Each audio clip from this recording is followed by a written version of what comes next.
Hey everyone, I'm JeniLynn Knopp from Inside the Magic. John from BigFatPanda.com. And welcome to The Bachelor Party, Season 21, Episode 3. We continue the saga of Nick Viall.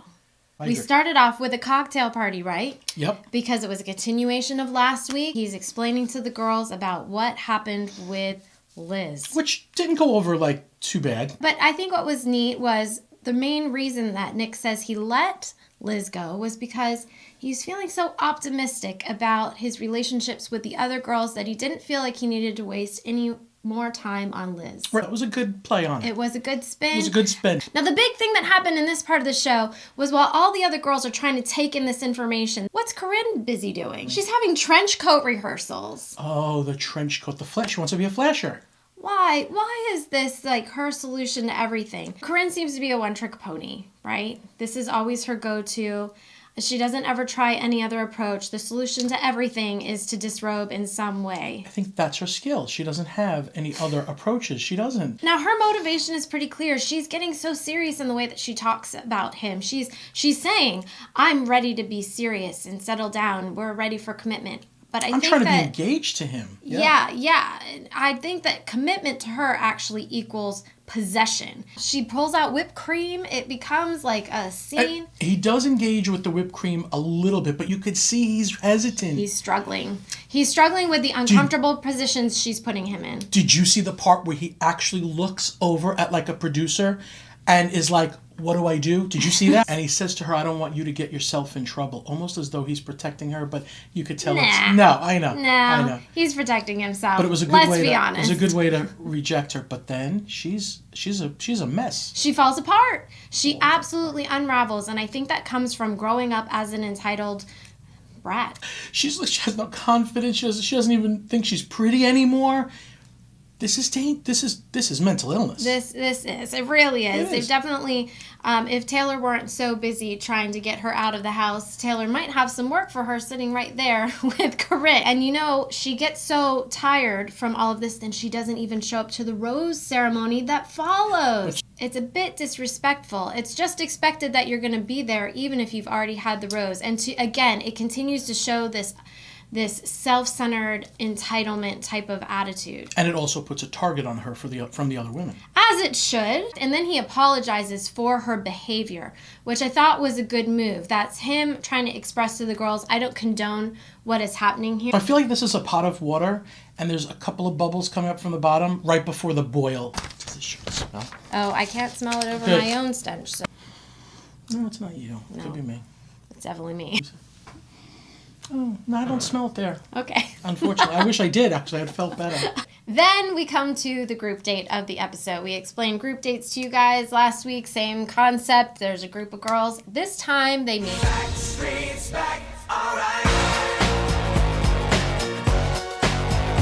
right. Did you happen to notice, Kristen? The girl is jumping up and down and screaming. I thought she was going to wet herself. She probably did. Oh my goodness. Please get a hold of yourself. Please. The idea is they're going with the Backstreet Boys to perform a dance in front of a live audience. So you can see, again, Corinne begin to unravel because things are not going her way. She leaves the rehearsal temporarily. She goes to the bathroom. She's crying because apparently she has no skills other than stripping. She's a pretty girl. And she has a great, really nice way about her if you don't know her. God, that's terrible. But she says, we're trying to be engaged as if Nick's already on board with this. No, he's not. So it gets a little bit unnerving, the amount of focus and tunnel vision that this girl has on him. Corinne, she's like the Tanya Harding of ice skating, right? I wouldn't give her a pipe. Look out, Nancy Kerrigan. It's going to get real here real fast. I would not be taking a shower with Corinne in the house.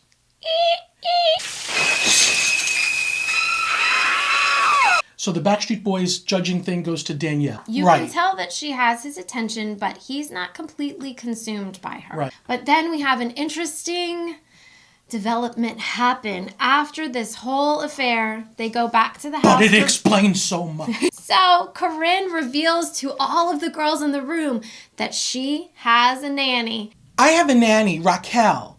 She takes care of me. She cuts my vegetables. Wait a minute. Wait. Did you just say that you have a nanny? Yeah, cuts my vegetables, makes my bed, and makes cheesy pasta. I can't make cheesy pasta without Raquel. It makes her happy to take care of me. I don't want to be responsible for a woman's unhappiness. She talks also about how much she misses her nanny because she's doing a lot of big girl stuff and she doesn't like it. She doesn't like it at all. It explains that why she acts like a child. God bless that she has a nanny and can have things, but she needs to be able to cut her vegetables. This whole thing about I run a multi-million-dollar business is a bunch of BS. Your daddy does that, and your nanny takes you for walks on your break. So then Danielle gets the pre-ceremony rose as well. Nick does award that to her, and everyone's really happy for her except for Corinne. Then we have the one-on-one date, and for this week, Nick selects Vanessa. Vanessa, was my awesome. heart. They do a 0G plane ride where the plane goes all the way up and you feel like the pressure, and then the plane dives and you simulate zero gravity like an astronaut where you just float around and you're basically flying. And I guess they do that a couple of times so you get a few minutes of 0G. Right, and they look so romantic until Vanessa gets nauseous and has to puke into bags. girlfriend is puking in an airbag regularly, not once.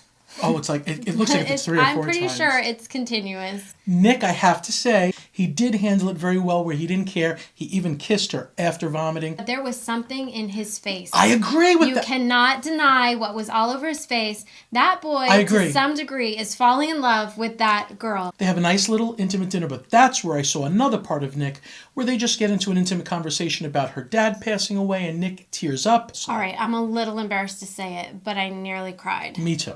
When she was sick, he's rubbing her feet. He says he's very protective rubbing of her back. He's, just nuzzling with her, kissing her on the forehead. Oh my God. It's adorable. Like swoon. End the show. I could have ended the show right. Don't forget. We've got group date number 2 that comes in, and this time they're doing track and field. Like jumping competitions and stuff, and it was all just fun. One of the main things that catches your attention is that Astrid seems to need a little more support. Come on, Astrid, you work in a plastic surgery office. You should know these things. Okay, Astrid won the final competition. But the main thing that happens here is we start to focus in on Dominique, who is feeling overlooked. Oh. Do you remember what we said about Dominique when she had her introduction with Nick? Did we say, oh? We said they had a connection, but she was clearly in the friend zone. So Dominique gets a conversation with him, and it goes worse than I thought, just like Liz. Dominique. She's out. I have to tell you, I respect Nick for this, because as soon as he's confronted and has a discussion with the girl and everything is out in the open and he kind of comes around to the idea, yeah, you know what, this really isn't going to happen. He's not wasting their time. He's not wasting his time. He goes ahead and sends them home. He's got Uber on quick dial for these women. He does. Just keep shipping them out, Nick. Can we also discuss this? Does anyone in this show actually not wear fake eyelashes? I feel like every single girl in this show looks like she has cockroach legs for eyelashes. This is something that hasn't even passed my mind. So this is totally a girl thing. I haven't even noticed people's eyelashes. Everything's followed up by another cocktail party, which is canceled because it becomes a Corinne party in the bouncy house. pool party. Oh, it becomes a pool party, which also kind of gets canceled to become a Corinne party in the bouncy house. But now that pot of boiling water I spoke about, it's kind of bubbling over. And about now, Corinne is calling the other girls desperate. Yes, that's a true story. Corinne that's like, hello, pot, I'm the kettle. So, again, Corinne, not wanting to be upstaged, there's a pink bouncy castle all of a sudden with Corinne bouncing and gets Nick into it. So pool party basically becomes a bouncy castle party with Corinne. And the other girls are looking for Nick. And Vanessa, more than all of them, the one who was just on that really good single date, is getting really annoyed. Valid. But so am I. I am too. I'm thinking now that there's 2 Nicks. Yes, what the heck is going on? Nick is schizo. What are you doing? I'm disliking him at this point. So Nick begins to describe Corinne as playful. He likes her because she's playful. That's because she's a child with a nanny. So now they start to tell Nick during separate conversations that Corinne has a nanny and this and that. And Nick does act surprised. He goes, wait, a nanny? He's like, what? For her? The main one that confronts Nick, though, with probably the most intensity is Vanessa. She tells him she's confused and she's angry. And I really think that that's valid. What I really love about what she says, she's so on the nose with it. She's not going to dance around this. She says, I'm not judging Corinne. I'm judging you. Oh, that's perfect. And she said, what are you looking for? Are you looking for a wife or just somebody to... And they bleep out her word. So she's saying mess around or, She actually gives him somewhat of an ultimatum because she was like, if you're just messing around, I'd rather you just didn't give me a rose at all and I will go home. I thought he was going to Uber up right there for her and get her. Wake up, Nick. You're about to lose a good thing. Okay, so that is episode 3 in a nutshell. And episode 4, again, looks to be a Corinne fest. I want to see if Vanessa's going to stick around. Oh, I know. I was angry when it ended. I was like, no, I can't wait till next week. So please stick around. If you're into theme parks, please check me out at bigfatpanda.com. And you can find me at Inside the Magic. I'm JeniLynn. We'll see you soon, guys. For the next week of The Bachelor Party. Do you have a rose for me?